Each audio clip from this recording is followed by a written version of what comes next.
Hello, boys and girls. This is Mrs. Brooks from the Dalton Public Library, and I like books. We are reading the last story in Frog and Toad Together by Arnold LaBelle, entitled The Dream. Toad was asleep, and he was having a dream. He was on a stage, and he was wearing a costume. Toad looked out into the dark. Frog was sitting in the theater. A strange voice from far away said, "Presenting the greatest toad in all the world."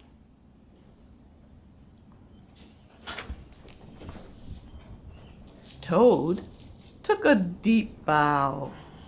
Frog looked smaller as he shouted, "Hooray for Toad!" "Toad will now play the piano very well," the strange voice said. Toad played the piano, and he did not miss a note. "Frog," cried Toad, "can you play the piano like this?" "No," said Frog. It seemed to Toad that Frog looked even smaller. "Toad will now walk on a high wire, and he will not fall down," said the voice. Toad walked on the high wire. "Frog," cried Toad, "can you do tricks like this?" "No," peeped Frog, who looked very, very small.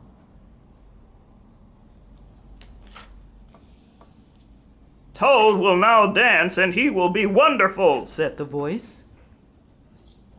"Frog, can you be as wonderful as this?"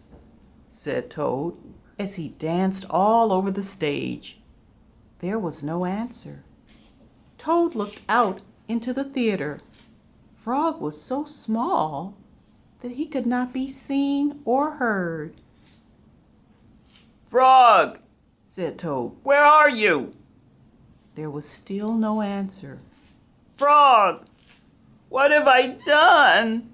cried Toad.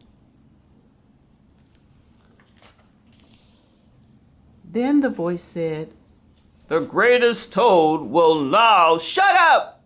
cried Toad. "Frog, Frog, where have you gone?" Toad was spinning in the dark. "Come back, Frog," he shouted. "I will be lonely."